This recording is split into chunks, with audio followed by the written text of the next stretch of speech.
आप लोग कॉपी बना लिए हैं क्या? एक कॉपी छोटी मतलब नॉर्मल रजिस्टर बनाना, ठीक है।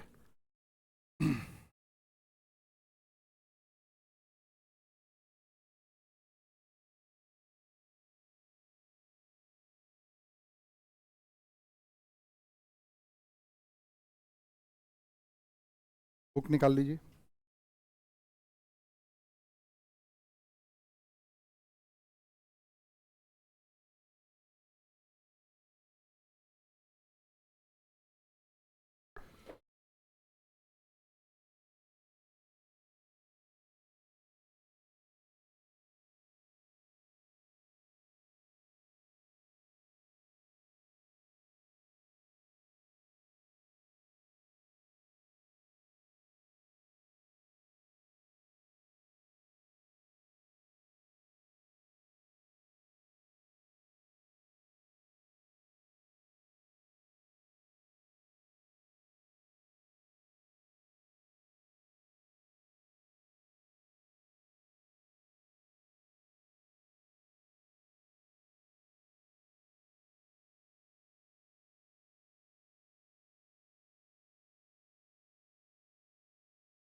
पेज नंबर 1.6 निकालिए।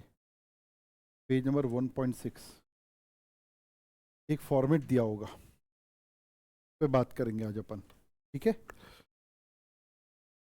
आवाज़ ठीक आ रही है मेरी पीछे तक सर? क्लियर? ओके। कैसे हैं आप लोग? ठीक है। क्या क्या पढ़ लिया अभी आज?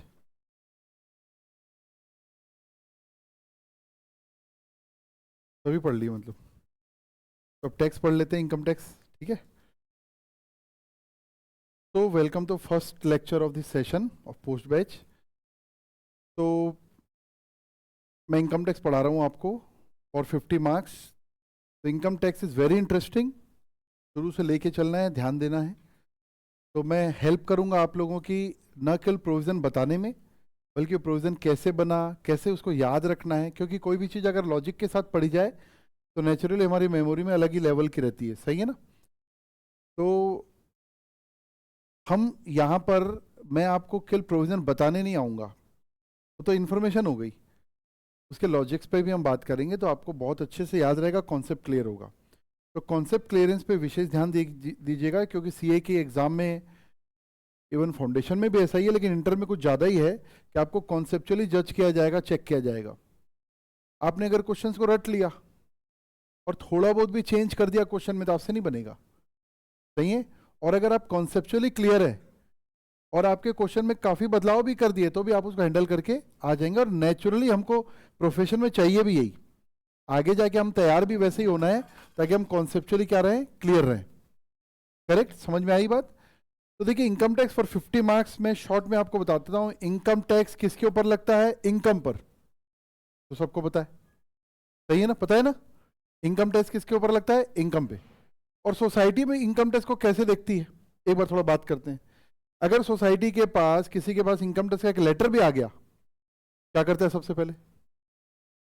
कोई इनकम टैक्स का आ गया लेटर, इनकम टैक्स डिपार्टमेंट, आयकर विभाग, क्या करता है वो? उसको तो पढ़ भी नहीं पाता, सबसे पहले दौड़ के सीए के पास आ जाता है, सर कोई लेटर आ गया मेरे पास, सही है ना। वो अलग बात है कि बाद में सीए उसको ओपन करके बोलेगा, सर ये तो आपको कॉन्ग्रेचुलेट कर रहे हैं कि आपने टैक्स वैक्स जमा कर दिया, हम खुश हैं। वो तो वो भी नहीं पढ़ पाते। मतलब कहीं ना कहीं सोसाइटी में इनकम टैक्स को लेकर थोड़ा सा डर है। और अगर हम भी डरेंगे तो कैसे चलेगा? ऑपरेशन थिएटर में मरीज टेंशन में और डॉक्टर भी टेंशन में आ गए तो दिक्कत हो जाएगी ना, सही है ना। तो अपनी टेंशन तब कम होगी जब हम उस पर हमारा नॉलेज और कमांड रहेगा। क्लियर है? तो बहुत धीरे धीरे धीरे स्टेप वाइज पेशेंस के साथ हमको इस सब्जेक्ट को सीखना है। और दिमाग में ये जरूर रखना आप लोग कि हम यहां पर न केवल इनकम टैक्स इंटर में पढ़ रहे हैं, बल्कि साइमल्टेनियसली सीए फाइनल की भी तैयारी कर रहे हैं। क्यों? क्योंकि सीए फाइनल में भी तो आपको डायरेक्ट टैक्स पढ़ना है, इनकम टैक्स पढ़ना है। ये अलग बात है कि उस समय तक नया एक्ट एप्लीकेबल हो जाएगा, कॉन्सेप्ट सेम रहेंगे, कोई फर्क नहीं रहने वाला। सेक्शन अरेंजमेंट जैसे कंपनीज एक्ट हुआ था ना, तो कॉन्सेप्ट सेम रहेंगे, हमको भरपूर बेनिफिट मिलेगा। कॉन्सेप्ट में कोई डिफरेंस नहीं है, मैं नया एक्ट भी पढ़ लिया है, ठीक है। नया एक्ट समझ रहे हैं क्या बोल रहा हूँ? अभी हम पढ़ रहे हैं इनकम टैक्स एक्ट 1961। तो एक नया इनकम टैक्स बन गया है जो फाइनल में आप पढ़ेंगे, खैर उसकी बात नहीं करते अपन। अब देखिए इनकम टैक्स किसके ऊपर लगता है भाई? इनकम के ऊपर। तो नेचुरली टैक्स निकालने के लिए दो चीज चाहिए हमको, इनकम और टैक्स निकालने के लिए इनकम टैक्स का रेट। दो ही चीज चाहिए, इनकम किसके ऊपर टैक्स लगाना है और उसका रेट। तो इनकम टैक्स का सेक्शन 4 ये बोलता है कि भैया हर एक पर्सन को टैक्स देना पड़ेगा उसके टोटल इनकम पर। किस पे टैक्स देना पड़ेगा? टोटल इनकम पर। हर एक पर्सन को टैक्स देना पड़ेगा उसके टोटल इनकम पर। किस पे टैक्स देना पड़ेगा? Total income. Total income keyword हो गया, जिसका फॉर्मेट मैं दिखा रहा हूं आपको। सही है ना? हर एक मैं थ्योरी कवर नहीं कर रहा हूं अभी, एक थोड़ा प्रैक्टिकली समझ जाए थ्योरी, तो फिर डेफिनेशन करते रहेंगे। हमारा जो एग्जाम है ना, ध्यान रखना, थ्योरेटिकल बेस्ड नहीं होने वाला, न्यूमेरिकल बेस्ड प्रैक्टिकल बेस्ड ही होने वाला। थ्योरी भी आ सकती है लेकिन उसको ज्यादा लोड नहीं लेना है। फिर से सुनिए मेरी बात को। सेक्शन 4 ऑफ इनकम टैक्स बोलता है every person is required to pay tax.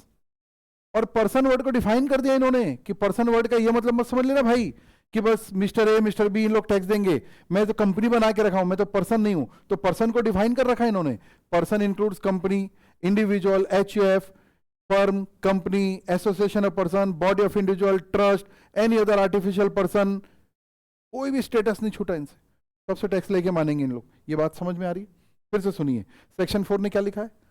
Every person is required to pay tax as per the rate. अब रेट की बात आ रही है। रेट हर बार बजट में आता है, क्या आपको आइडिया है? रेट हर बार बजट में आता है। और हमारा जो बजट, अभी लेटेस्ट बजट जो प्रपोज हो चुका है, पास हो चुका है, प्रेसिडेंट ने साइन कर चुका है, मतलब बजट और वो बिल बन चुका है, फाइनेंस एक्ट। तो हमारा जो फाइनेंस एक्ट है, फाइनेंस एक्ट 2025। तो फाइनेंस एक्ट 2025 जो लाया गया है वो आपके किस इनकम पर टैक्स निकालने के लिए लाया गया है? Financial year 25-26। फाइनेंशियल ईयर 25-26 की इनकम पर टैक्स निकालने के लिए लाया गया है, और जिसका असेसमेंट का काम हम करेंगे 26-27 में। सो दैट वी से 26-27 is assessment year and 25-26 is a previous year. इस पे हम थ्योरेटिकल में और ज्यादा नहीं जाना चाह रहा हूं, थोड़ा प्रैक्टिकल आपको फास्ट दिखाना चाह रहा हूं। ठीक है, वापस से बात करते हैं। इनकम टैक्स किस पे लगता है? इनकम पे। अब इनकम वर्ड के बजाय मैं एक वर्ड रिप्लेस कर देता हूं टोटल इनकम पे, क्योंकि हमने सेक्शन 4 देखा, उसमें लिखा हुआ है every person is required to pay tax on their total income. तो टोटल इनकम कैसे निकालना है? ये फॉर्मेट है। इस फॉर्मेट में देखो, इनकम को 5 हेड में बांटा गया। मैंने पहले हेडिंग भी डाली है, computation of total income and tax liability of mister S x. एक एसएससी का नाम लिख दिया फॉर द असेसमेंट ईयर 26-27। हमारे सिलेबस में जो असेसमेंट ईयर हो यही एप्लीकेबल होगा। और यहां पर एक और चीज लिखी, under default tax regime oblique optional tax regime. ये क्या चीज है भाई? इंडिया में अभी टैक्स 2 सिस्टम पर चल रहा है। एक नया सिस्टम, नया एक्ट की बात नहीं कर रहा हूं, और एक ओल्ड सिस्टम जो न्यू टैक्स रिजीम चल रही है। दोनों ऑप्शन है, दोनों में किसी में भी जा सकते हो आप। न्यू टैक्स रिजीम चल रही है, उसमें डिडक्शंस वगैरह कम है और टैक्स का रेट कम कर दिया। और ओल्ड टैक्स रिजीम जो चल रही है उसमें काफी सारे डिडक्शंस वगैरह हैं लेकिन टैक्स का रेट ज्यादा है, मैं आपको दिखाऊंगा। ठीक है, उस पर बात कर लेंगे। तो टोटल दोनों रिजीम में जो डिफरेंसेस हैं वो टोटल पूरे सिलेबस में एक पेज का है, कोई बहुत बड़ी बात नहीं है। इन्होंने क्या किया, ओल्ड टैक्स रिजीम, जिसको यहाँ ऑप्शनल टैक्स रिजीम भी बोलेंगे, ओल्ड टैक्स रिजीम से नए टैक्स रिजीम में ऑप्शन क्या दिया, हम आपका टैक्स रेट कम कर देते हैं लेकिन डिडक्शंस हटा देते हैं। इनका पर्पस क्या था इसके पीछे मालूम है? सिंप्लिसिटी, ताकि एक्ट में क्या आ जाए? सिंप्लिसिटी। आपने सुना होगा, अगर लाइफ इंश्योरेंस प्रीमियम हम पेड करते हैं, काफी सारे इन्वेस्टमेंट करते हैं, तो इनकम टैक्स में डिडक्शन मिलती है। सुना है क्या? कभी सुना है? एनीवन? कितने लोग सुने इनकम टैक्स का प्रीमियम? अगर आप लाइफ इंश्योरेंस कराते हैं अपना तो इनकम टैक्स में बेनिफिट मिलता है, ऐसा कितने लोग सुने? 2-4 लोग सुने, चलो कोई बात नहीं, तो आप सुन लो।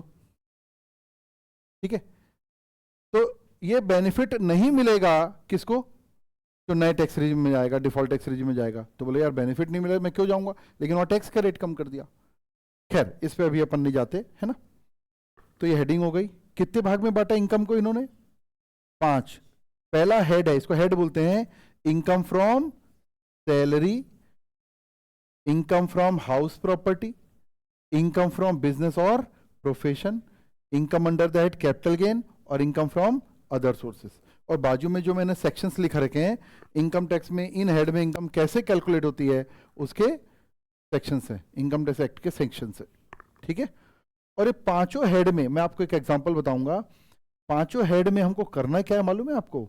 इन सेक्शंस के हिसाब से, इन सेक्शंस के हिसाब से वर्किंग दी हुई है कि उस हेड में इनकम कैसे कैलकुलेट करना है, और कैलकुलेट करके जो फाइनल फिगर है वही बाहर आएगा। तो शॉर्ट में लिखा हूं मैंने। फॉर एग्जाम्पल, अगर आप अपना आपके पास एक एक्स्ट्रा होम है, उसको किराए पर दे दिए, 10,000 रुपये किराए पर दे दिए, बताइए साल भर में कितनी इनकम हुई? 1,20,000। सब निकाल पा रहे हैं? किसी और के भरोसे तो नहीं है?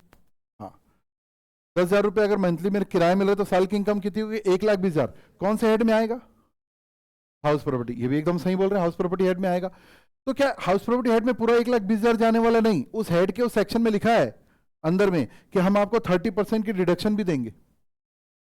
अगर आपने लोन ले रखा है तो ब्याज की, इंटरेस्ट की डिडक्शन भी देंगे। तो चलो 30% तो मिलेगा ना। तो 1,20,000 मेरी रियल कमाई है, 30% कितना हुआ उसका? 36,000। निकाल पा रहे हो? 1,20,000 रुपये रेंट पे कितना हुआ? 36,000। माइनस कर दो, कितना आया? हाँ जी, 84,000। टैक्सेबल इनकम 84,000 आएगी। भले आपने कमाया 1,20,000 है, लेकिन टैक्सेबल इनकम यहाँ कितने होने वाली है? 1,84,000। और इंटरेस्ट, अगर लोन लेकर घर बनाए तो इंटरेस्ट भी माइनस होगा। तो मैं आपको समझाना ये चाह रहा हूं, वो तो चैप्टर में पढ़ लेंगे। हर हेड के अंदर कुछ ना कुछ क्या है? डिडक्शंस। वो डिडक्शन और कैलकुलेशन की प्रोसेस फॉलो करने के बाद जो अमाउंट आएगी उसको हम क्या बोलेंगे? Taxable income from each head. मैं बोलूंगा taxable income from salary, taxable income from house property, taxable income from business profession, taxable income from capital gain, taxable income from other sources. कुछ समझ में आ रही बात? और इन सब हेड को अभी अभी मैंने जो आपसे डिस्कस किया ना, ये हमारा 50% कोर्स है। 50% यही मेहनत करनी है हमको ये हेड निकालने में। फिर आगे बात करता हूं मैं आपसे, ठीक है? और आपका सबसे पहला क्वेश्चन भी यही आने वाला है। और इन सब टैक्सेबल इनकम को निकाल कर अगर मैंने जोड़ लिया, ये टोटल कर लिया, तो ये टोटल कहलाता है ग्रॉस टोटल इनकम। लेकिन उसके बीच में दो और चीज आती है, इस पे बात करेंगे। ये दिख रहा है ग्रॉस टोटल इनकम। इस टोटल में क्या ध्यान रखना है, एक बात बताओ। आपने ये कुछ आइडिया है किसी को? बच्चों की अगर इनकम हो रही है तो वो इनकम का टैक्स बच्चे लोग देंगे कि पेरेंट्स देते हैं? ऐसा कोई सुना है क्या? नहीं सुना है तो अब सब चीज सुनाना पड़ेगा आपको। अगर माइनर की कोई इनकम है और वो उसके पर्सनल मेहनत की नहीं है या फिर उसके कोई टैलेंट की नहीं है, तो उस इनकम को जिस पेरेंट की इनकम ज्यादा है, मम्मी की ज्यादा है या पापा की ज्यादा है, उसकी इनकम में जोड़ दिया जाता है। तो टैक्स कौन देगा? पेरेंट्स देंगे। सही है ना? ऐसे कई सारे प्रोविजन है जिसमें इनकम को उससे अलग से न लेकर इसमें जोड़ दिया जाता है। इसको हम बोलते हैं क्लबिंग प्रोविजन। ये क्यों बनाया गया, पर्पस थोड़ा समझना। अगर ये प्रोविजन नहीं बनाया गया होता तो लोग क्या करते, जिसकी इनकम, अच्छा ये आइडिया है आपको इनकम टैक्स का रेट? थोड़ा आइडिया, इनकम टैक्स का रेट बढ़ते जाता है? कितने लोग को आइडिया है? पहले मैं तो बताओ।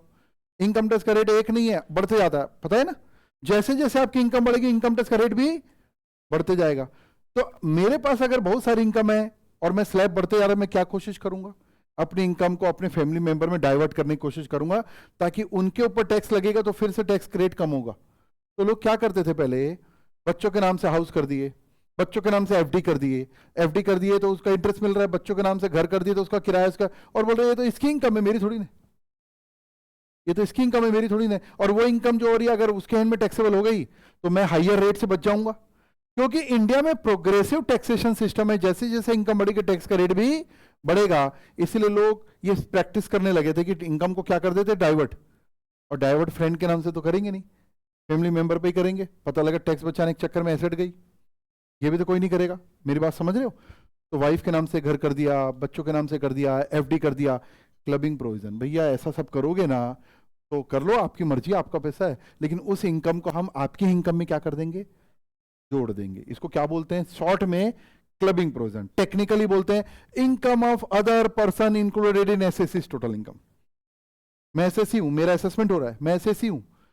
Income of other person, other यहां पर माइनर है या उसकी वाइफ है या सन्स वाइफ है, ऐसे अलग अलग रिलेशन है, एडेड इन एसएससी इनकम। फिलहाल हम बोल सकते हैं क्लबिंग प्रोविजन। तो देखो ऐड क्या कर रहा है, income, income of other person included in assessee total income, और वहां लिखा income to be aggregated with appropriate head. इसको शॉर्ट में बोलते हैं हम क्लबिंग। ऐसा एक्ट में ऐसा नाम नहीं है, समझने के लिए लिख देते हैं अपन क्लबिंग। तो नेचुरली इस इनकम को जोड़ेंगे किस हेड में, यहां नीचे नहीं जोड़ते, रिस्पेक्टिव हेड में जोड़ते हैं। अगर वो ब्याज की इनकम है तो अदर्स उसमें जोड़ूंगा, किराए की इनकम है तो हाउस प्रॉपर्टी में जोड़ूंगा, बिजनेस की ऐसी इनकम है तो बिजनेस में जोड़ूंगा, रिलेवेंट हेड में जोड़ूंगा। अच्छा एक चीज और बताओ, इनकम पे टैक्स लेना है, बिजनेस कर रहे इनकम हो गई, टैक्स लगेगा, लॉस भी तो हो सकता है ना। तो लॉस हो गया तो क्या इनकम टैक्स देने आएगा हमको? भाई इनकम हुई तो आप टैक्स लेने आ गए, हमको तो लॉस हो गया तो आप उतना परसेंट दे दो, क्या देने आएगा? इनकम टैक्स बोलता है लॉस हुआ कोई बात नहीं, उस लॉस को आप दूसरी इनकम से क्या कर सकते हो, एडजस्ट। इसको बोलते हैं टेक्निकली सेट ऑफ लॉसेस। क्या बोलते हैं? Set of losses.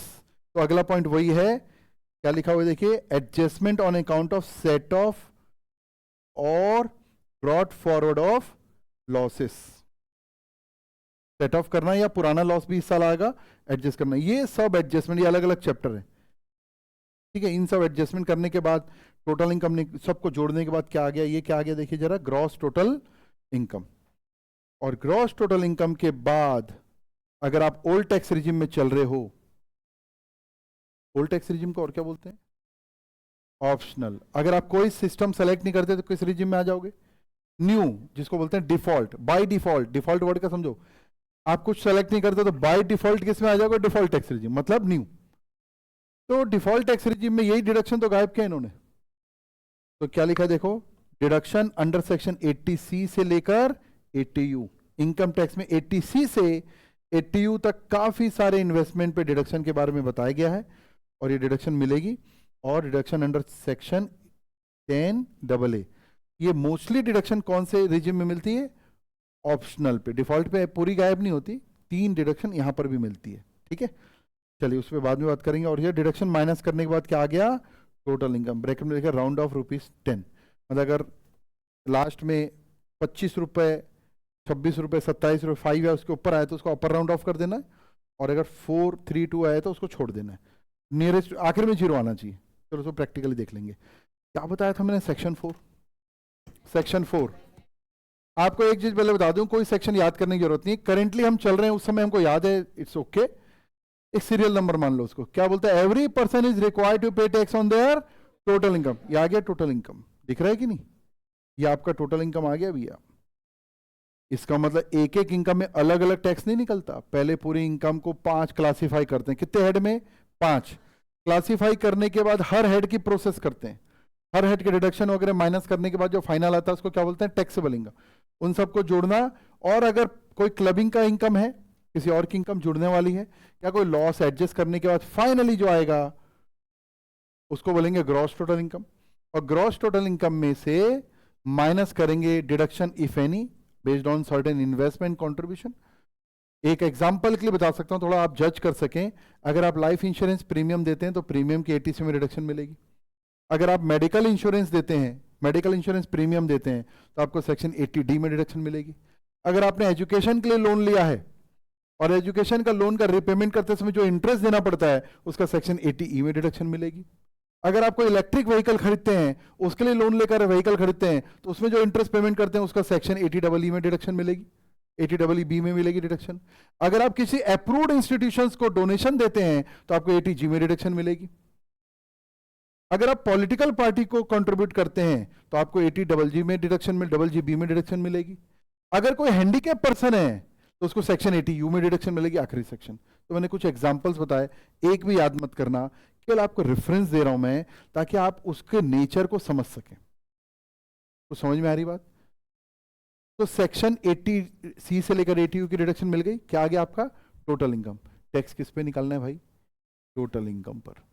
टैक्स का रेट क्या है बात करते हैं, यहां तक पहुंच गए क्या? अब इस टोटल इनकम पर ये मानते हमने टैक्स निकालना सीख लिया, ये टैक्स आ गया।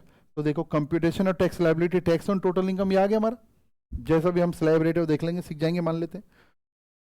उसके बाद उसमें माइनस करना है टैक्स ऑन टोटल इनकम में रिबेट अंडर सेक्शन 87A, इसका प्रोविजन पढ़ेंगे। जिनकी इनकम एक लिमिट के ऊपर नहीं गई है, अंडर लिमिट है। ओल्ड टैक्स रिजिम में लिमिट 5 लाख है, न्यू टैक्स रिजिम में लिमिट 12 लाख है। आपने शायद सुना होगा 12 लाख तक टैक्स नहीं लग रहा है, ये वो इसी सेक्शन 87 है उसके लिए रिस्पॉन्सिबल। टैक्स तो आ गया, और टैक्स आने के बाद अगर ओल्ड टैक्स रिजिम में अगर आपकी इनकम 5 लाख से ऊपर नहीं गई है, 5 लाख तक है, न्यू टैक्स रिजिम में 12 लाख तक है, तो आपको टैक्स में डिडक्शन मिलेगी। टैक्स में डिडक्शन को डिडक्शन न बोल के हमको बोलते हैं रिबेट। जैसे जैसे आपको टेक्निकल वर्ड दिखते जाएं, आप उन टेक्निकल वर्ड का ही यूज कीजिए, उस वर्ड्स को यूज करके बात कीजिए। पूरे इनकम टैक्स में ऐसे 50 टेक्निकल वर्ड भी नहीं है। हम जब उन वर्ड को यूज करते हैं तो हमारा कम्युनिकेशन स्किल बढ़ता है, सही है ना। ध्यान रखना, 3 इडियट की मशीन की डेफिनेशन कुछ ज्यादा है क्या? कितने लोग को मेरी बात समझ में आई मैं क्या बात कर रहा हूं? 3-4 लोग को। सर पढ़ाई भी नहीं करते, मूवी भी नहीं देखते, लाइफ हेल करके बैठे हो क्या? अरे 3 इडियट मूवी, उसमें मशीन की डेफिनेशन कहना क्या चाहते हो? अभी कितने लोग को याद आया? हाँ, उसमें मशीन की डेफिनेशन 2 लोगों ने दी थी। किसने दी थी, कौन बताएगा? हाँ, चतुर ने और रेंचो ने। 2 डेफिनेशन याद आ रही है? और जिनको अब मेरी बात इसके बाद से समझ आएगी आपस में बाद में डिस्कस कर लेना, है काम की बात, है ना। तो 2 डेफिनेशन थी, एक थी चतुर की और एक रेंचो की, है ना। किसकी डेफिनेशन मूवी में पसंद आई आपको? रेंचो की पसंद आई। वो गलत मूवी है, ध्यान रखना। पसंद आ रही है, पसंद कौन सी चीज आती है? जो एंटरटेन करती है, सही है ना। एकदम श्योर हूं मैं, दोनों का यूज बताता हूं मैं आपको। जब कोई नए कॉन्सेप्ट को आपको पहली बार समझना है, सीखना है, तो वहां पर समझने के लिए रेंचो इज गुड। हाँ यार, एक बार मोटा मोटा समझ गया। मशीन क्या है? वही जो हमारा काम आसान करे, सही है ना। यही डेफिनेशन थी ना उसकी।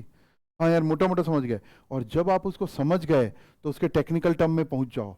And once you reach to the technical term, उसके बाद से कभी भी जनरल वर्ड यूज नहीं करना, नहीं तो कम्युनिकेशन गैप होगा आपके और आपके एक्ट के बीच में, और हम डिजाइन ही हो रहे हैं इंटरप्रिटेशन के लिए।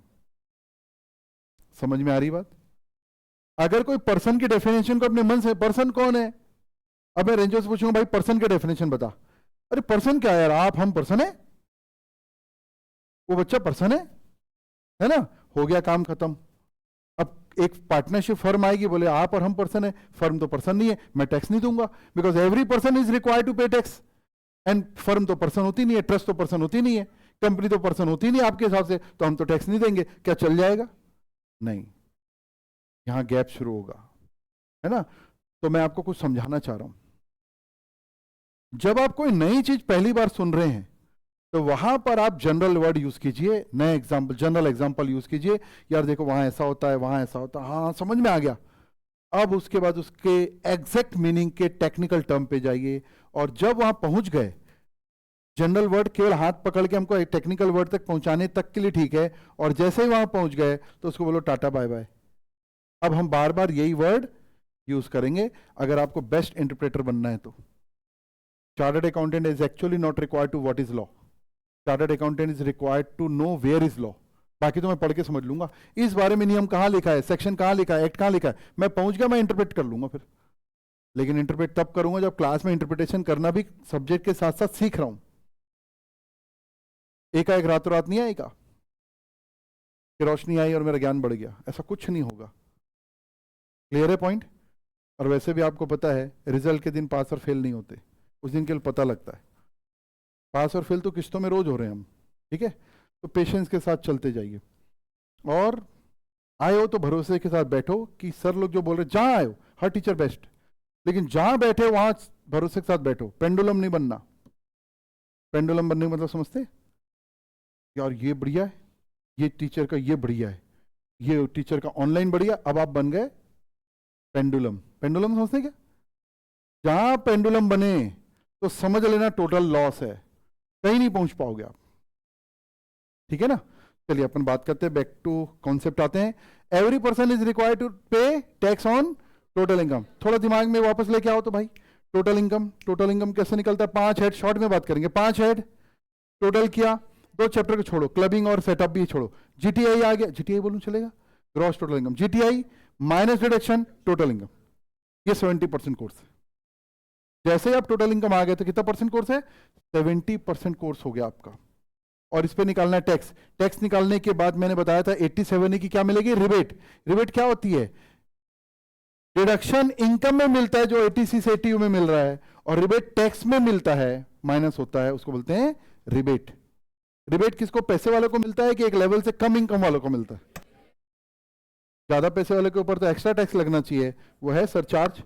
तो या तो ये माइनस होगा, और या balance after rebate add surcharge if any. Point समझ रहे हैं?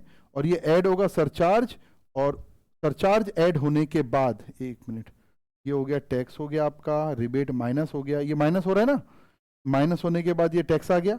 और अगर एक लेवल से ऊपर इनकम है, जिसकी इनकम 50 लाख से ऊपर रहती है ना टोटल इनकम, उसके ऊपर सरचार्ज लगना शुरू हो जाता है, तो वो सरचार्ज ऐड होगा।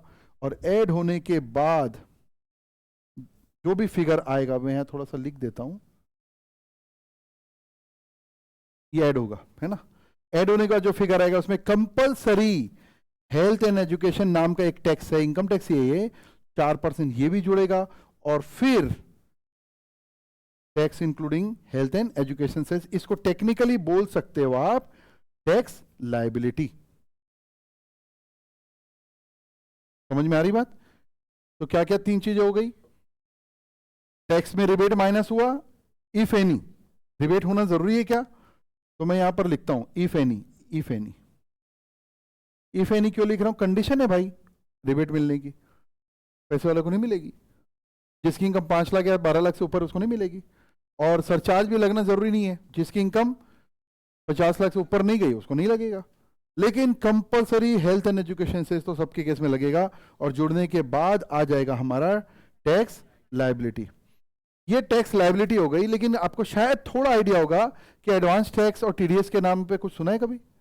लेकिन अगर प्रीवियस ईयर में मैंने ऑलरेडी कुछ एडवांस टैक्स पे कर रखा है, ऑलरेडी मैंने एडवांस टैक्स पे कर रखा है, तो क्लेम करूंगा ना मैं। तो टैक्स लायबिलिटी में माइनस करेंगे आप एडवांस टैक्स। एडवांस टैक्स कुछ नहीं होता, ये भी हमारा चैप्टर में आएगा। प्रीवियस ईयर में ही हम थोड़ा टैक्स जो जमा कर रहे हैं वो हमारा क्या हो गया, एडवांस टैक्स, उसको माइनस कर लेंगे। लोगों ने हमारा जो टीडीएस डिडक्ट कर लिया है, टीडीएस सुना है क्या? अगर मेरे को सैलरी मिल रही तो मेरा एम्प्लॉयर खुद ही मेरी सैलरी से थोड़ा इनकम टैक्स काट के मेरे नाम से जमा कर देता है। मेरे को बैंक से इंटरेस्ट मिल रहा है तो बैंक मेरा थोड़ा टीडीएस टैक्स काट के बैंक में इनकम टैक्स में जमा कर देती, मेरा ही जमा हो रहा है पैसा, मैं ही क्लेम करूंगा उसको। बस एडवांस टैक्स और टीडीएस में ये अंतर है, एडवांस टैक्स में खुद प्रीवियस ईयर में जमा करता रहता हूं इंस्टॉलमेंट में, और टीडीएस लोग मेरे को इनकम देते समय डिडक्ट करके मेरे नाम पर जमा कर देते हैं। पूरा पैसा मेरा ऑनलाइन एक पूल में जाते जाता है। अब मेरी लायबिलिटी आ गई 2 लाख रुपए, ऑलरेडी मैंने एडवांस टैक्स और टीडीएस 1.5 लाख दे रखा है, तो 2 लाख थोड़ी टैक्स पटाऊंगा अभी, तो 1.5 माइनस करूंगा, क्लेम करूंगा, और बचा हुआ पैसा पेमेंट कर दूंगा, जिसको हम टेक्निकली बोल सकते हैं टैक्स पेबल। ये है टैक्स लायबिलिटी। और डिडक्शन क्लेम करने के बाद आया टैक्स पेबल, मतलब रिटर्न फाइल, रिटर्न समझते, इनकम टैक्स रिटर्न फाइल करते समय टैक्स भी इतना और जमा कर दो। और अगर मैंने ऑलरेडी एडवांस में ज्यादा टैक्स दे रखा है, टीडीएस ज्यादा हो रखा है, तो वो रिफंड भी होगा, माइनस में आ गया। मान लो मेरी 2 लाख टैक्स लायबिलिटी है, मैंने ऑलरेडी 3 लाख जमा कर रखा है, तो 1 लाख रुपए डूब नहीं जाएगा, वो आपको बकायदा रिफंड होगा, आपके अकाउंट में आएगा। यहां तक कि इनकम टैक्स डिपार्टमेंट रिफंड देने में डिले करता है ना, तो इंटरेस्ट भी देता है हमको। जैसे हम टैक्स जमा करने में डिले किए तो हमको भी इंटरेस्ट देना पड़ता है, वैसे इनकम टैक्स डिपार्टमेंट रिफंड देने में डिले किया तो वो भी हमको क्या देता है, इंटरेस्ट। तो ठीक है, चलो ये बात की बात है। क्या टैक्स लायबिलिटी टैक्स पेबल तक पहुंच पाया आपका माइंड? और अगर मैं ब्याज देने में डिले, टैक्स देने में डिले किया तो मेरे को बकायदा इंटरेस्ट लगेगा, बताया ना आपको, इसका कुछ सेक्शंस हैं, ये इंटरेस्ट देना पड़ेगा। और रिटर्न लेट फाइल के तो एक लेट फीस भी लगेगी, और ये सब देने के बाद मेरा पेबल आ जाएगा नियरेस्ट। इसको भी राउंड ऑफ कर देते हैं। मैंने लमसम सब पूरा एक पिक्चर दिखा दिया पूरे एक्ट का आपको इस फॉर्मेट के through. Any doubt up to this point? और राउंड ऑफ का एक एग्जांपल दिया मैंने, जो 10 रुपीज में राउंड ऑफ लेता है ना, मान लो टोटल इनकम 7,25,724 है, तो 5 या और ऊपर में आगे बढ़ना है, नहीं तो पहले जैसे मैथ्स में पढ़ते हैं अपन, तो राउंड ऑफ होके कितना हो जाएगा, ये 7,25,720, और अगर ये 70-25 है तो राउंड ऑफ हो जाएगा 7,25,730। आई थिंक इस एग्जाम्पल से क्लियर हो गया होगा, है ना। थोड़ा आधे मिनट का टाइम देखो दो और ये फॉर्मेट को दिमाग में सेट करो। अब जो पढ़ना है मेरे को आगे इसी फॉर्मेट पे तो पढ़ना है।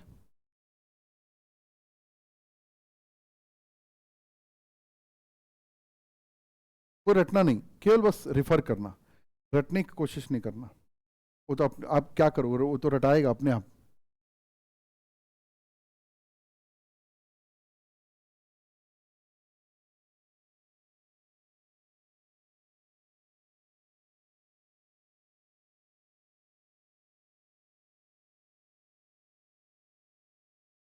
एयर कम करो थोड़ा, फैन फैन कम करो।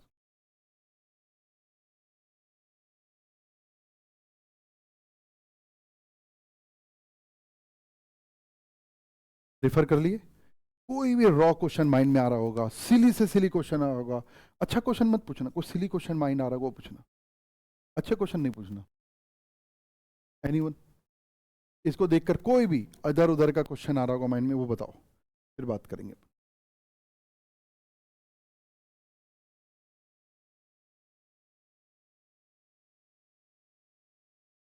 1 मिनट का डिस्कशन भी करो, फिर बात करते हैं। इस फॉर्मेट पे आपको डिस्कशन करना है, माइंड में कोई क्वेश्चन नहीं आ रहा तो गप मारना है आपस में। कोई भी चीज को लाइटली मत लेना, हमारे इंस्ट्रक्शन को करना है।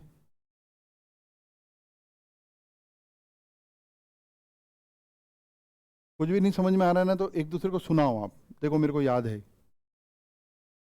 टीडीएस क्या होता है, एक टीसीएस वर्ड है वो क्या होता है, ये डिडक्शन क्या है भाई, सेट ऑफ लॉसेस का कोई एग्जांपल है क्या, गप मारना है।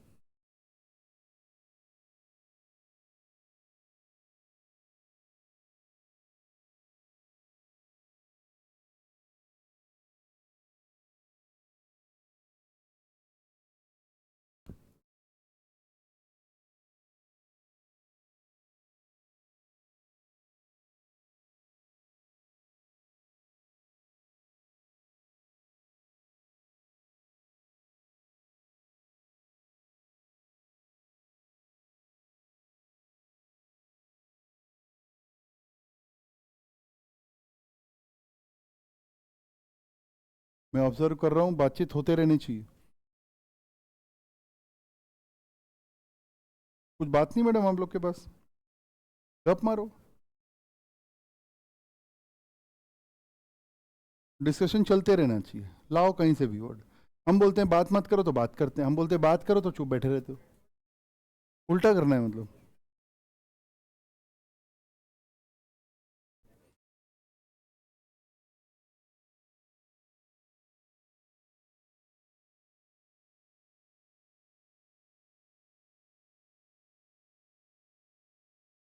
सर आप क्यों नहीं बात कर रहे हो किसी से, किससे बात हो रही है आपकी? नहीं नहीं, इनसे इनसे पूछ रहा हूँ मैं, आपसे। पीछे पीछे,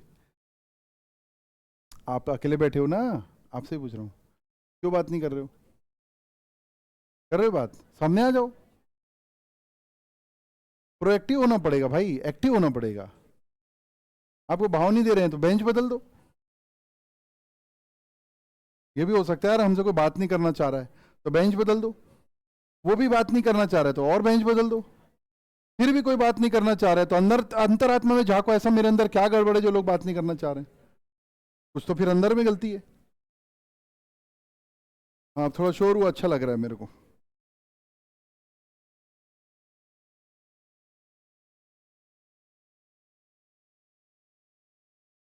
कोई भी पॉइंट में डाउट देखो, आपस में कुछ लग रहा है क्या आपको?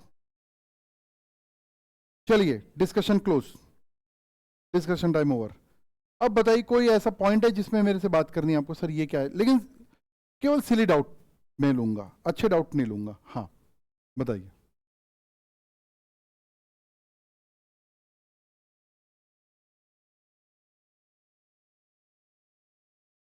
हाँ 2,50,000 मेरी टैक्स लाइबिलिटी आ गई, करेक्ट है। एडवांस में दे रखा था मैंने, या टीडीएस हो गया मेरा 3 लाख रुपए, ठीक। बिल्कुल रिफंड आएगा।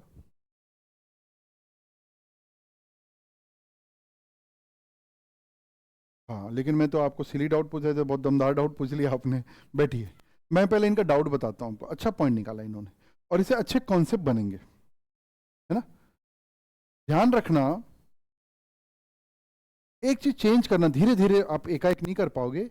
किसी और के डाउट अपने लिए बड़ी एसेट होती है, क्योंकि हमारे डाउट तो हमारे पास है, नहीं है ना। ये एसेट मेरी तो है ही, ये एसेट भी मेरी है, तब बढ़ेगा ना। ये मेरी एसेट है, इसी पे ध्यान दे रहा हूं, अरे इस पे क्या ध्यान है, तो मेरी है। कुछ समझ में आ रही बात। तो दूसरे के डाउट को केयरफुली सुनना। आप दिमाग में ये सोचो, मैं बताने वाला हूं इनका डाउट क्या था बताने वाला हूं, फिर उसका आंसर बताऊंगा। अब दिमाग में ये सोचो कि यार इनके डाउट आपको क्लियर हुआ है कि नहीं। ये डाउट का आंसर नहीं, क्या आप पूछिए समझ में कितने लोग का आया, आ गया ना। ठीक है, कई लोग सुनते भी नहीं ना, अरे उसका डाउट है हमको क्या करना, अरे वही तो एसेट है। इनका क्वेश्चन ये था कि टैक्स लायबिलिटी 2.5 लाख हो गई, 2.5 समझते ना, 2.5 लाख हो गई, और टैक्स ऑलरेडी मैंने 3 लाख दे रखा है, तो 50,000 मेरे को जो रिफंड लेना है, वो रिफंड क्यों लेना है, उसको ऑलरेडी अगले साल के एडवांस टैक्स में एडजस्ट कर दो। यही डाउट है क्या, भाई रिफंड क्यों, इनकम टैक्स एडजस्ट कर लेगी। भाई ध्यान रखना concept, each assessment year is a separate assessment year for the income tax, मतलब उसका हिसाब अलग थलग होगा। इस असेसमेंट ईयर का रिटर्न फाइल करूंगा, इसका टैक्स का हिसाब होगा, पेबल रिफंडेबल यहीं खत्म होगा, और क्लोज होगा अगले साल का अगला हिसाब। इसको बोलते हैं each assessment year is a separate assessment year. ये एक कॉन्सेप्ट बनाना है अभी। ऐसा कभी नहीं होगा अनलेस कोई प्रोविजन दिया हो, कुछ जगह ऐसा है, वो बात छोड़ दो। लेकिन नॉर्मली हर साल का असेसमेंट हिसाब खत्म करते हैं। जैसे मैं किसी से कोई सामान लिया, मैं बोला भी हाँ भैया अपना हिसाब कर लेते हैं, तो बोला कितना हुआ भैया, दिवाली के पहले का हिसाब इतना हुआ, आपका 25,000 रुपए रिफंड है। तो बोले सर आगे खरीदी करोगे उसमें एडजस्ट कर लेंगे। मैं बोला नहीं नहीं, मेरा इस महीने का हिसाब खत्म करो, पैसा दे दो तुम, अगला हिसाब फिर अगला होगा। ऐसा होकर बात करूं, इनकम टैक्स ऐसी बात करता है आपसे। Each assessment year is a separate assessment year. हर साल की इनकम अलग कैलकुलेट होगी, टैक्स अलग कैलकुलेट होगा, इवन एडवांस टैक्स पटाओगे उस साल का, वो बिल्कुल लिखा रहेगा किस असेसमेंट ईयर का है वो। तो हम कौन सा असेसमेंट ईयर पढ़ रहे हैं, असेसमेंट ईयर 26-27। देखिए इस बारे में मैं एक अप्रिशिएट करूंगा, बैच थोड़ा बढ़िया है, बोल रहे हैं आप लोग, बोलते नहीं कई लोग, अपने आप याद हो जाएगा। बोलने से दो फायदा होगा, आप इन्वॉल्व होगे, आपके दिमाग में कुछ और नहीं चलेगा, बैठे आए सोच कहीं और रहे, होता है कि नहीं, हम भी इंसान, हमारे भी होता है। लेकिन इन्वॉल्व है ना, मैं लिख रहा हूं, पढ़ा रहा हूं, बोल रहा हूं, बुलवा रहा हूं, मेरे दिमाग बाहर जा सकता है क्या, मैं चाहता हूं तो भी नहीं जा सकता, मैं चाहूं तो भी नहीं जा सकता। लेकिन अगर मैं बैठ के प्रवचन जैसा सुन रहा हूं, बहुत बढ़िया सर, कितना अच्छा पढ़ा रहे हो, बहुत बढ़िया, तो आपका माइंड में क्या चलेगा, अब ये छुट्टी कब होगी, उसके बाद फिर मैं कहाँ जाऊंगा, फिर मैं क्या करूंगा, इंटर इजी है कि टफ है, सिंगल करूं बोथ करूं, मैं कर पाऊंगा क्या, चक्री चालू हो गई, फोकस कहाँ गायब हो गया। ये क्वेश्चन का आंसर समझ में आया, और कुछ, और कोई माइंड में सिली डाउट्स। हाँ, मैं सिली डाउट इसलिए बोल रहा हूँ, आपको लगता है सिली डाउट, भाई काम के रहते हैं वो, है ना। हाँ जी, हाँ प्रीवियस ईयर में पे किए होंगे, बिल्कुल ठीक है,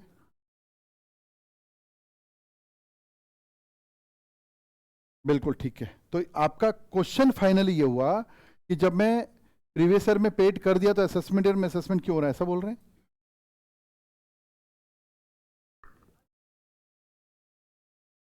हाँ हाँ, तो फिर टैक्स क्यों आएगा ये बोलना चाह रहे हैं, क्यों आएगा। ठीक है, मैं कोशिश करता हूँ समझने की ना, हो सकता है मैं डाउट में कंफ्यूज हूँ आपके। प्रीवियस ईयर क्या है हमारा, प्रीवियस ईयर हमारा ईयर 25-26, ये तो समझते ना, अप्रैल 25 से मार्च 26 फाइनेंशियल ईयर। इस ईयर की इनकम कैलकुलेट ही कब कर पाऊंगा मैं, इस ईयर के बाद, ये तो मानते। तो मैं असेसमेंट ईयर में ही कैलकुलेट कर पाऊंगा, दैट इज 26-27। लेकिन इनकम टैक्स डिपार्टमेंट राजी नहीं है आपसे असेसमेंट ईयर में असेस करके टैक्स लेने के लिए।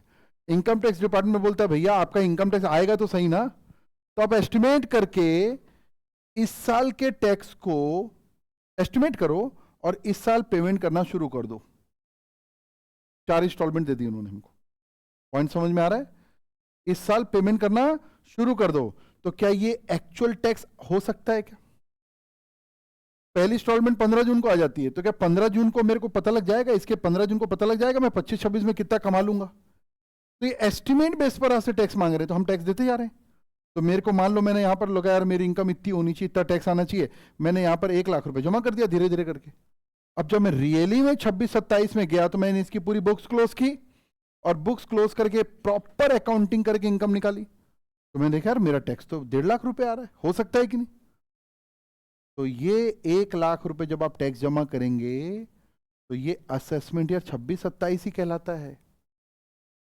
आप असेसमेंट ईयर 26-27 का ही टैक्स जमा कर रहे हैं। पॉइंट समझ में आ रहा है? और 25-26 भी अपने आप में एक असेसमेंट ईयर, भाई ऐसा नहीं है, ये 25-26 भी एक असेसमेंट ईयर है, लेकिन ये कौन से प्रीवियस ईयर का है? ये प्रीवियस ईयर 24-25। तो 2 काम हो रहे होंगे इस साल। एक काम हो रहा होगा इस साल का फाइनल टैक्स पेबल जमा हो रहा होगा, और एक इस साल का एडवांस टैक्स जमा हो रहा होगा। अभी समझ में आ रही बात? और ये एडवांस टैक्स में हम लिखते हैं कि कौन सा असेसमेंट ईयर है, असेसमेंट ईयर 26-27 का एडवांस टैक्स हमारा चालान में दिखता है हमको। ये पॉइंट समझ में आ रहा है? ये क्लेम कर रहे हो आप, समझ में आया पॉइंट? ठीक है, और कोई डाउट? हाँ सर।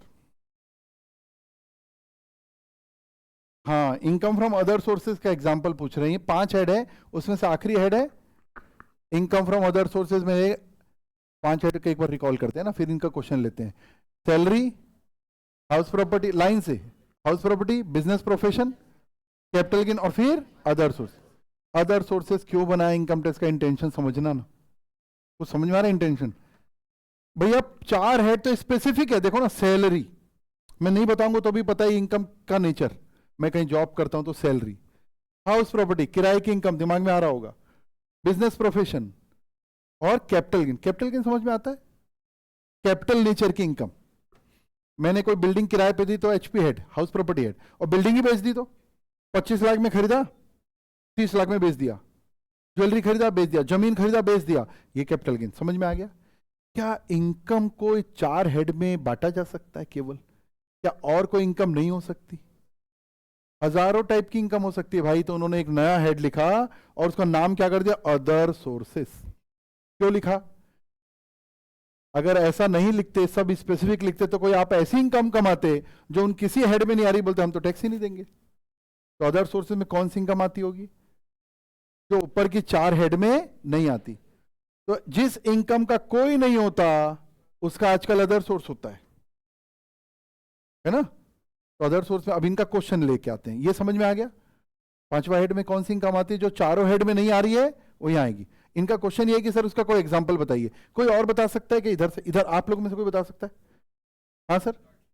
लॉटरी, लॉटरी में पैसे जीत गए, आप खरीदते हैं? ठीक है, ठीक है, लॉटरी की इनकम, सही बात है यार। मैंने लॉटरी खरीदी, जीत गया मैं, उसमें पैसे आ गए मेरे पास। तो आजकल तो ऑनलाइन भी चलता है ना, ऑनलाइन गेम वेम भी चलता है, वो सब इसी में आएगा।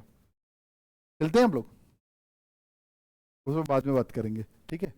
और इधर इधर, अच्छा इधर पूछते, इधर आप लोग बताइए और कोई अदर हेड की इनकम? क्या चीज? चैरिटी से डोनेशन वगैरह हमको मिला है, डोनेशन, डोनेशन गिफ्ट मिला हमको, बिल्कुल सही बोल रहे हैं, वो भी यही आएगा। हालांकि कोई देता नहीं है गिफ्ट ऐसा खूब से खूब डेयरी मिल्क तक दे देते हैं 10 वाली। हाँ ठीक है, और कोई इधर इस साइड? सर इस साइड आप लोग बताइए, शेयर मार्केट से कैसी इनकम हुई सर? हाँ हाँ, मतलब मैं 10 रुपए का शेयर खरीदा, 15 में बेच दिया, तो जो 5 रुपए की कमाई उसकी बात चल रहे हैं। हाँ तो भाई मैं वही एग्जांपल जानना चाह रहा हूँ, शेयर खरीदा उसका रेट बढ़ गया, तो जो एक्स्ट्रा पैसा कमाए वही बोल रहे हैं। सर ये कैपिटल गेन है, क्योंकि शेयर भी एक एसेट है, लेकिन शेयर रखने पे आपको डिविडेंड मिलता है, डिविडेंड इस हेड में आएगा। डिविडेंड सुना है कि नहीं? समझ रहे हैं बात को? हाँ सर। रॉयल्टी बिल्कुल आ सकती है यहाँ पर। हाँ, इंटरेस्ट इनकम, ये तो भूल ही गए आप, सबसे बढ़िया है। तो बैंक में पैसे जमा करते हो भाई, तो बैंक में इंटरेस्ट आ रहा है, बताओ कौन से? सैलरी रेट में आएगा, हाउस प्रॉपर्टी में आएगा? अरे मैं बताऊंगा तभी समझ में आएगा, खुद से भी तो सोचो ना, किसी में नहीं आएगा। तो इंटरेस्ट, बैंक में पैसे जमा किया, अरे चलो फ्रेंड को ही लोन दिया, उसको उससे कुछ इंटरेस्ट मिल गया बिजनेस में, ब्याज इंटरेस्ट इनकम है ना, चारों हेड में नहीं आ रहा है ना, तो यहीं तो आएगा और कहां जाएगा। और कोई इनकम? बोनस सर किससे मिला? एम्प्लॉयर से। सर वो सैलरी हेड में जाएगा। एम्प्लॉयर से कुछ भी मिले सैलरी हेड। कुछ भी क्यों बोला मालूम है? क्योंकि एम्प्लॉयर से न केवल basic salary, bonus, commission, dearness allowance, facility, बहुत सारी चीज मिलती है, नॉन मॉनेटरी फैसिलिटी भी मिलती है, परक्विजिट्स बोलते हैं इसको। एम्प्लॉयर से कुछ भी मिलेगा कौन से हेड में जाएगा? सैलरी हेड में, उसका स्पेसिफिक हेड है। करेक्ट है? और कोई दिमाग में आ रहा है? हाँ सर प्लीज। गैम्बलिंग, हाँ हाँ। इंश्योरेंस की पॉलिसी मैच्योर्ड होने पर, इंश्योरेंस कराया किसी ने, उसकी पॉलिसी मैच्योर्ड होने पर जो अमाउंट होता है, बिल्कुल सही बात है, इसी हेड में आएगा। हालांकि इंश्योरेंस की पॉलिसी की मैच्योरिटी अमाउंट अगर कुछ कंडीशन पूरी होती है तो इनकम टैक्स में एक सेक्शन बना हुआ है, सेक्शन 10। कौन सा सेक्शन? 10। याद नहीं करना, बस सुन लो। क्यों याद नहीं करना मालूम है? इसको भूल के दिखाना। जिस चीज को इतने बार यूज होगा इसमें, जिसको आप भूल ही नहीं सकते, उसको क्या याद करना? ठीक है ना? इनकम टैक्स ने जितनी इनकम को खुद से एग्जेम्प्ट कर दिया, एग्जेम्प्ट मतलब उसे हमको टैक्स लेना ही नहीं है, इसका मतलब उसको हम पांचों हेड में कहीं डालेंगे ही नहीं। 5 हेड में लिखेंगे नहीं तो टैक्सेबल नहीं हो पाएगा ना, उसको बोलते हैं एग्जेम्पशन। क्या बोलते हैं? एग्जेम्पशन। तो आप जो बोल रहे हो बिल्कुल सही, अदर सोर्स में आएगा, लेकिन अगर कुछ कंडीशन पूरी हो गई तो वह है एग्जेम्प्ट, मतलब किसी भी हेड में टैक्सेबल नहीं होगा। सर आपको आंसर मिला क्या? आपका क्वेश्चन था अदर सोर्स का कुछ एग्जांपल, हमने तो पूरा लिस्ट लगा दी एग्जांपल की, सही है ना? क्लियर हुआ क्या? मैं भी, हाँ गैम्बलिंग कौन बोल रहा था भाई? क्या होता है सर गैम्बलिंग, क्या होता है?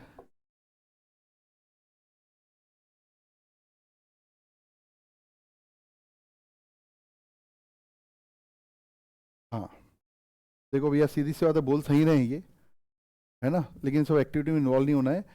रेस कोर्स में पैसे लगा दिए किसी घोड़े में, हमारा घोड़ा जीत गया, पैसे आ गए, जैकपॉट लग गया, तो वो पैसा भी आपकी एक विनिंग इनकम है, वो भी अदर सोर्स में ही चार्जेबल होगी। कौन बनेगा करोड़पति से 1 करोड़ रुपए जीत के आ गए, ये भी इनकम फ्रॉम अदर सोर्सेज में चार्जेबल होगी। कहीं गए पत्ते खेल लिए, वहां पैसे जीत गए, प्लेइंग कार्ड, वहां पैसे जीत गए। इनकम टैक्स को कोई फर्क नहीं पड़ता कि वो मॉरल इनकम है कि इमोरल इनकम है। इनकम टैक्स को कोई फर्क नहीं पड़ता कि लीगल इनकम है या इलीगल इनकम है। लीगलिटी इलीगलिटी एक्टिविटी देखने का काम इनकम टैक्स का नहीं है। इनकम टैक्स का काम है इनकम पर टैक्स लगाना। अगर कोई स्मगलिंग करते हुए पकड़ा गया, मेरी बात समझना, करेक्ट है? एक कुरैशी का जजमेंट बता रहा हूं मैं अभी अभी, बस एक शॉर्ट में। अगर कोई स्मगलिंग करते हुए पकड़ा गया, पुलिस उठा के ले गई, तो स्मगलिंग एक एक्टिविटी जिससे पैसे कमा रहा था वो, सही है ना? तो जेल में इनकम टैक्स उसको नोटिस सर्व कर देगी कि आप स्मगलिंग एक्टिविटी पता लगा, पुलिस ने पकड़ के ले गया, 10 साल से काम कर रहे थे, तो आप उसमें जो पैसे कमाए थे उस पर टैक्स दे दो आप। ये एक्चुअल जजमेंट है। और जो भी पुलिस ने आपकी प्रॉपर्टी जब्त की है वो टैक्स हम कैलकुलेट करेंगे और उससे हम क्लेम करेंगे, उसको बकायदा रिकवर करके टैक्स ले लेगी इनकम टैक्स डिपार्टमेंट। तो ये थोड़ा सा ना चेंज करो माइंड को धीरे धीरे, है ना? खैर उसमें नहीं जाते अपन। अदर सोर्स समझ में आया? तो एक क्वेश्चन ये आ गया। और कोई क्वेश्चन आ रहा है माइंड में? हाँ बताइए मैडम। हाँ एम्प्लॉयर से कुछ भी मिलेगा सैलरी हेड में टैक्सेबल होगा। हाँ नहीं, लेकिन अगर गिफ्ट एम्प्लॉयर से मिलेगा तो सैलरी हेड में आएगा, सही है ना? जनरली हम सोचते हैं गिफ्ट अदर सोर्स में आता है, एकदम सही है, लेकिन अगर एम्प्लॉयर मेरे को गिफ्ट दे रहा है तो सैलरी हेड में ही आएगा। मैं आपको एक गिफ्ट और एग्जांपल बताता हूं जो अदर सोर्स में भी नहीं जाएगा। कई बार बिजनेस में भी गिफ्ट मिलते हैं, मालूम है आपको? आप लोग पास हो जाओगे तो हमारे को गिफ्ट दिए, मिठाई लेके आए हमारे लिए और गोल्ड चेन भी लेके आए, ठीक है, लिख लेना। अरे कितना आएगा पर हेड? नहीं आएगा ज्यादा, ट्राई करना। और फेवरेट टीचर को देना, ठीक है? तो ये रियलिस्टिक नहीं लग रहा है ना, मैं दूसरा एग्जांपल कर देता हूं, आप लोग को अपील नहीं करेगा। अब आप लोग को रियलिस्टिक लगेगा। देखो एक मरीज जो है ना वो मरने वाला था, डॉक्टर ने जवाब दे दिया, लेकिन फिर भी जैसे तैसे उसको बचा लिया आप डॉक्टर ने, वो ठीक हो गया। वो इतना खुश हुआ कि उस हॉस्पिटल की फीस तो दिया ही दिया, साथ में डॉक्टर को एक कार गिफ्ट कर दी। Now this is a gift and this gift is received by the doctor by performing profession.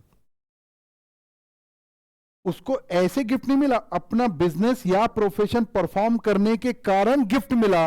अब ये भी अदर सोर्स में नहीं जाएगा, बिजनेस हेड में जाएगा। तीसरा हेड कौन सा देखो, पीजीबीपी, मतलब profit and gains from business और प्रोफेशन। ये समझ में आ रहा है?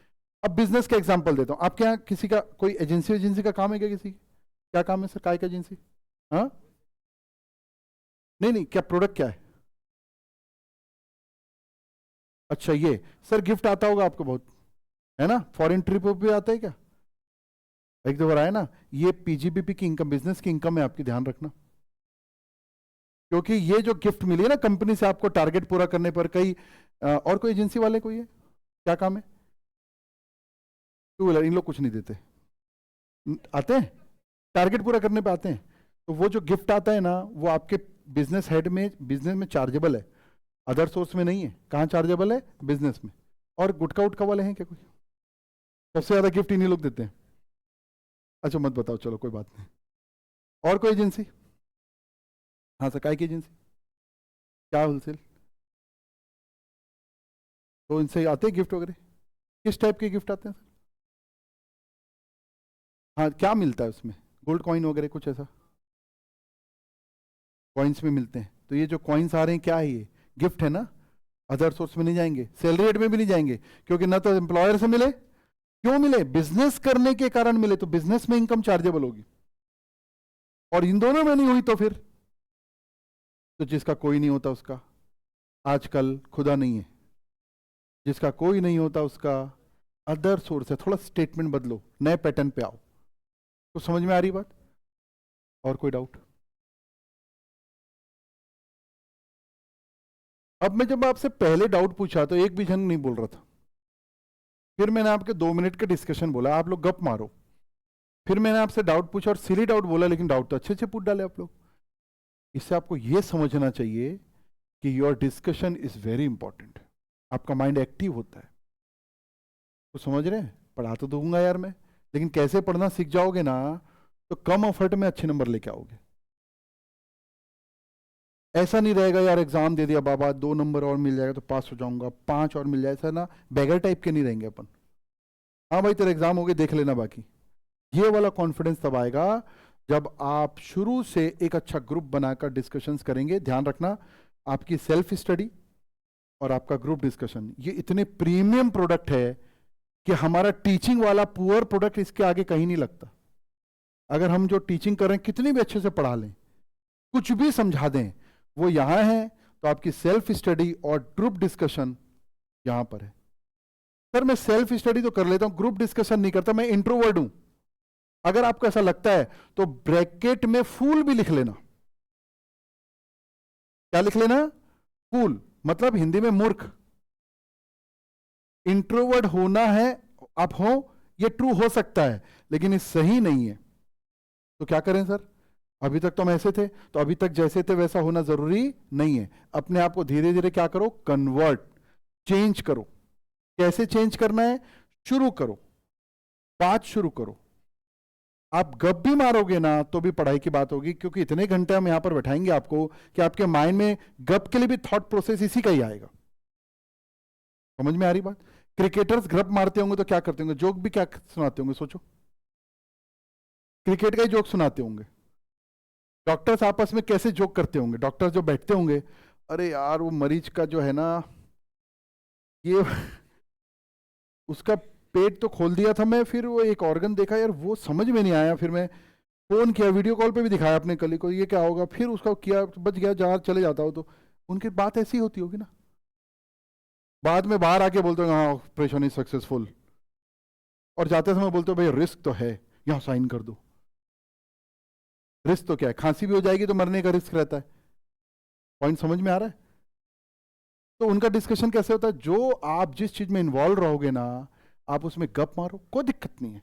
लेकिन क्रिएट, मैं ये तो मानू ना भाई, इंटर में बैठे हो तो एक फाउंडेशन वाली मेंटेलिटी नहीं है ना। फाउंडेशन में जैसे चलो यार मेरे दोस्त ये करने गया तो मैं भी आ गया, घर में बोले जा तू सीए कर तो मैं आ गया, कोई मोटिवेशनल स्पीकर बोला जाओ दम है तो सीए करके दिखाओ, तो मैं मोटिवेट हो गया। भाई एक आध दिन चलता है मोटिवेशन, है ना। ये तो मैं एज्यूम करके पढ़ाऊंगा आपको, तो सही प्रोसेस तो बताना पड़ेगा ना। तो क्या बताया मैंने, हमारी टीचिंग का लेवल इतना सस्ता है, हमारी टीचिंग। प्रीमियम प्रोडक्ट क्या है, सेल्फ स्टडी। हाँ ये जरूर है कि हम पढ़ाएंगे तब उसको पढ़ोगे और डिस्कशन करो, लेकिन ये प्रीमियम है। अगर आप इसको छोड़ देंगे, आप इसको नहीं करेंगे, और आपको अनुभव होगा, आपको इतने सारे एग्जाम देने का अनुभव है, स्कूल में दिए, फाउंडेशन दिए, बीकॉम दिए, जो भी एग्जाम दिया, अनुभव है कि नहीं। जिस चैप्टर में आपने डिस्कशंस किए हैं, टेस्ट लिखे हैं, सेल्फ स्टडी किए है, उसमें कॉन्फिडेंस ऊपर आता है नीचे चले जाता है, ऊपर आता है। उसी टॉपिक पे आप डाउट भी पूछ पाते हो। कई को तो डाउट ही अराइज नहीं होता, कहां से होगा भाई, तुम पढ़ाई नहीं कर रहे हो ना। तो पढ़ाई करना बड़ा बोरिंग है, नहीं इन्वॉल्व होके देखो। जैसा होली खेलना बड़ा बोरिंग और गंदा लगता है ना, लेकिन जब इन्वॉल्व हो जाते हैं ना तो उससे मजेदार त्योहार नहीं है ना। When you see Holi festival from room और बालकनी, ऐसा देखते हो, और एक बार किसी फ्रेंड ने कलर लगा दिया, फिर इंजॉयमेंट तो उसके बाद शुरू होता है। तो पढ़ाई भी वैसी है, कोई भी पढ़ाई नहीं, कोई भी काम क्या करना है, पार्टिसिपेट करना है, इन्वॉल्व होना है, और फिर पढ़ाई करनी है। पूरा इन्वॉल्व हो जाना है, लत लग जानी चाहिए। लत लग गई गाना है ना, है ना, हमको लत लग जानी चाहिए। आप कब, इंटर की बात नहीं करो, कब सीए बनोगे आपको पता ही नहीं लगेगा।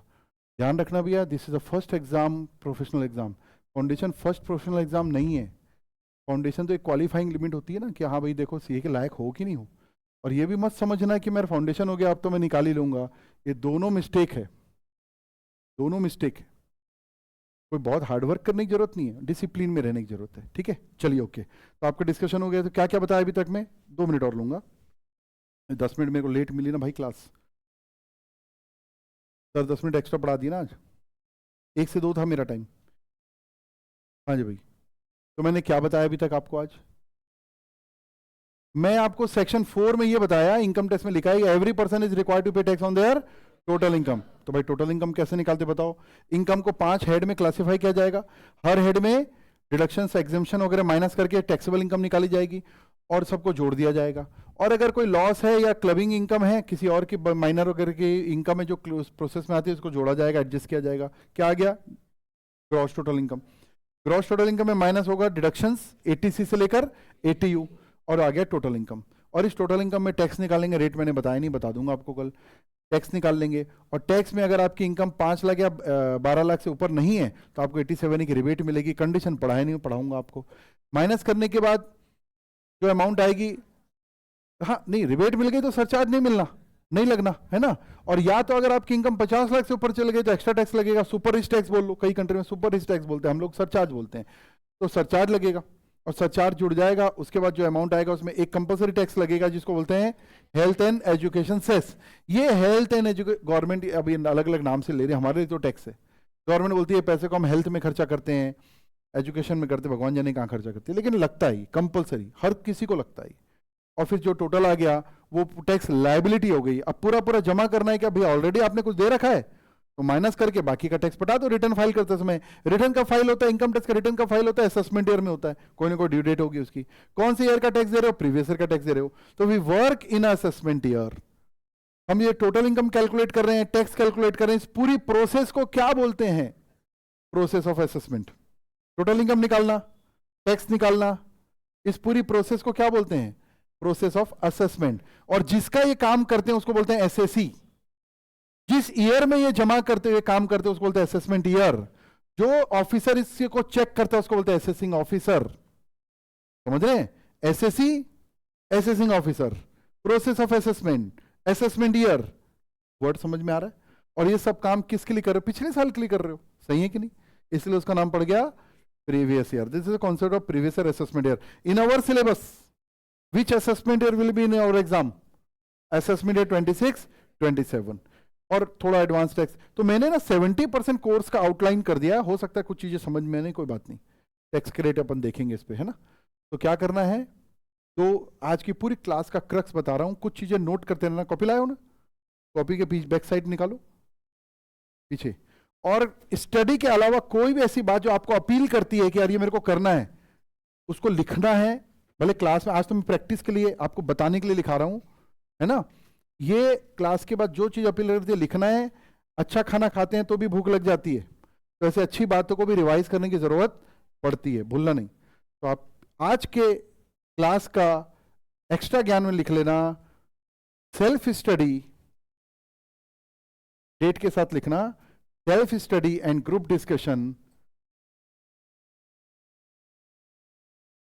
is very important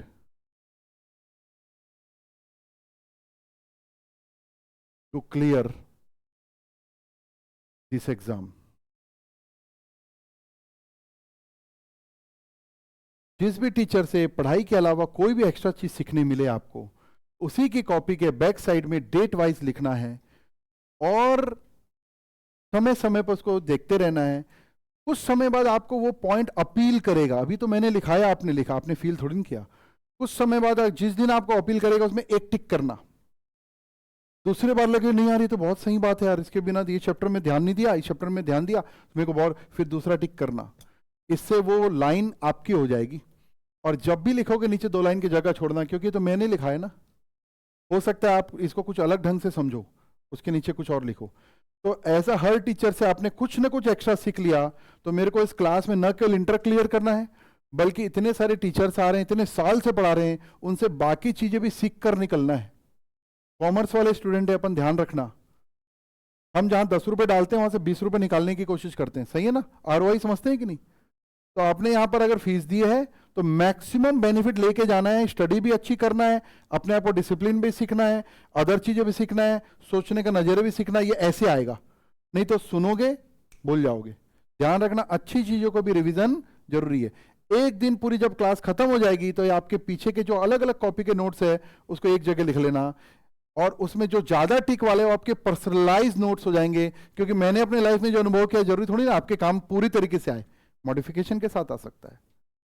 तो वो जो नोट्स रहेंगे वो आपके रहेंगे, वो आपकी लाइफ को चेंज कर देंगे। इंटर में ही चेंज कर पाओगे, फाइनल में जाकर दिमाग जो है ना थोड़ा सा चेंज हो जाता है, फिर जैसे हो वैसे ही रहते हो आप। अभी आप बिल्कुल चेंज हो सकते हो। ठीक है, कल देखते हैं। कल मैं आज जो पढ़ाया उस पर कुछ क्वेश्चन पूछूंगा, फिर ही आगे बढ़ूंगा। ध्यान रखना, बच्चे वाले क्वेश्चन रहेंगे, सिली क्वेश्चंस रहेंगे।